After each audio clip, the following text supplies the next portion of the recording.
क्यों परेशान हो अपने रिश्तों में? क्यों परेशान हो तुम अपने लव रिलेशनशिप में?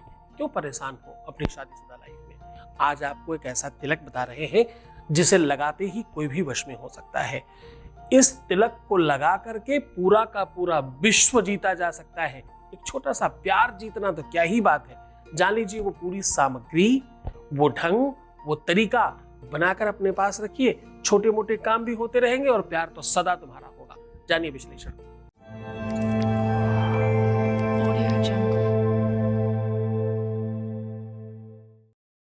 आज की यात्रा शुरू कर रहा हूं। मैं कह रहा हूं तिलक का अपना एक अलग मतलब है। शादी विवाह समारोह में एक समारोह और एड ऑन होता है। पहला वर इच्छा और दूसरा तिलक समारोह। पता है तिलक क्यों करते हैं? तिलक कहते हैं वर्ण करने को, किसी को अपना बनाने को, किसी का हो जाने को। वर्णम पंच विप्राणाम कार्य सिद्धम न संशया। कहते हैं जब किसी को आप वर्ण करते हो, पर्णम पंच विप्राणाम, पंच वो भूत महाभूत जो तुम्हारे अंदर के हैं, जैसे ही उनका वर्ण होता है, जैसे ही तुम किसी का टीका तिलक करते हो, वैसे ही आंतरिक एनर्जी और शक्ति ऊर्जा काम करने लग जाया करती है।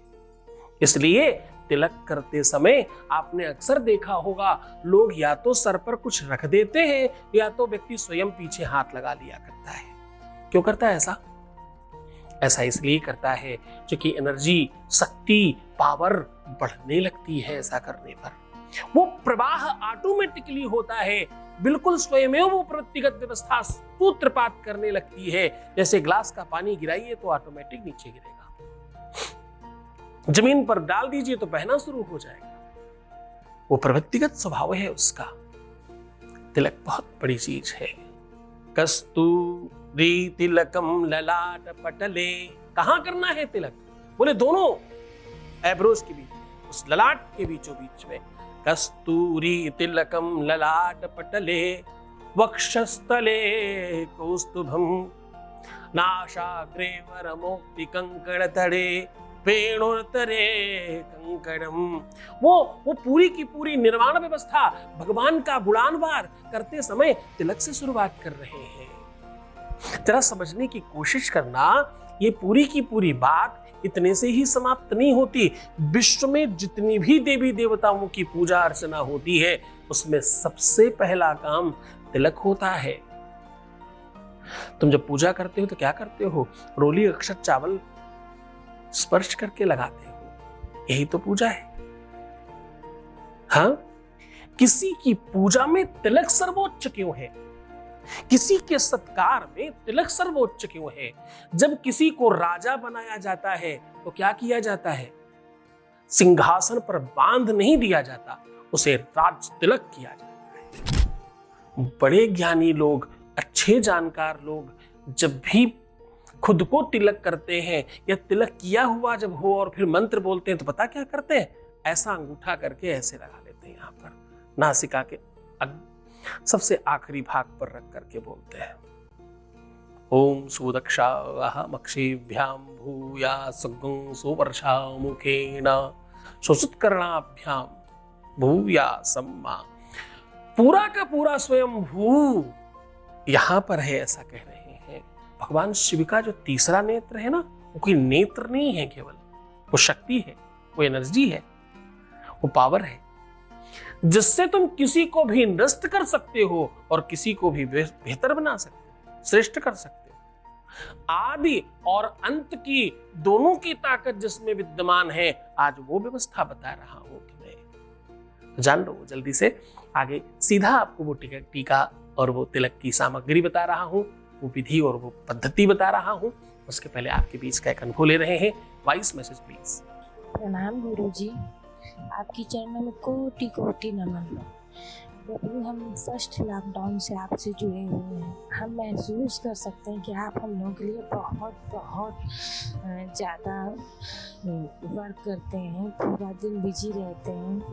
प्रभु प्लीज़ अपने लिए भी थोड़ा टाइम निकालिए हमने पूजा भी करवाई थी। हमारी पूजा 70% कंप्लीट हो पाई। बहुत खुशी है प्रभु, और इतना पॉजिटिव हो गए हैं हम, सारी निगेटिविटी सब कुछ दूर हो गई है और अब हम बहुत अच्छे से रहने लगे। जो जाने अनजाने गलतियाँ हैं प्रभु, हम उसके लिए माफ़ी मांगना चाहते हैं और हम उस पाप का पश्चाताप करना चाहते हैं प्रभु।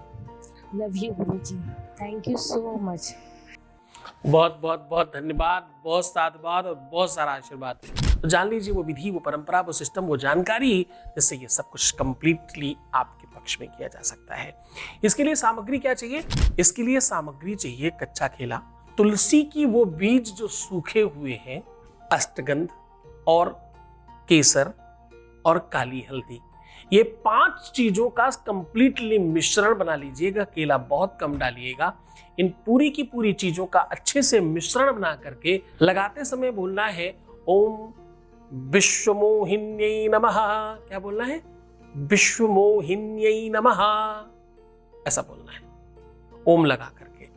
अब बनाते समय क्या बोलना है वो ध्यान से समझिएगा। ओम ह्लीं नमः सौंदर्य रूपाय नमः, ऐसा बोलना है। और ये बोलते रहना है तब तक जब तक वो लेप कंप्लीट बन न जाए। जब से आप ये सामान कलेक्ट करके पीसना कूटना शुरू करेंगे तब से आपके ये मन में चालू हो जाना चाहिए, बनने के एंड तक। लगाते समय आपको मंत्र पता है, इसको रेगुलर रखिएगा। कभी कभी 80-90% लोगों को पहले बार से फर्क पड़ता है, पर कदाचित अगर आपका कार्मिक अकाउंट ज्यादा खराब हो, कुछ गलतियां ज्यादा हुई हो आपसे, तो कदाचित ये कभी कभी थोड़ा विलंब से भी काम करता है। वरीड नहीं होना। किसी भी तपस्या में, किसी भी साधना में आपको जल्दबाजी नहीं करनी होती। काम तो कभी भी हो सकता है, पहले सेकंड से लेके आखिरी सेकंड तक। और दुनिया की सबसे बड़ी साधना, सबसे बड़ी तपस्या प्रेम की तपस्या है। इससे बड़ी कोई है भी नहीं। तो पूरे मन से, पूरी श्रद्धा से, पूरे विश्वास के साथ करना। गुरु आदेश की आवश्यकता है। प्रेम से रहिए, मुस्कुराइए, सुंदर बनिए। हर आधे घंटे में प्रणाम करके पानी पीजिए। अपना बहुत ख्याल रखिए। मैं हूं तुम्हारे साथ। आपको अपना ख्याल रखना है, मैं तुम्हारा भी रख रहा हूं। ओम नमः शिवाय।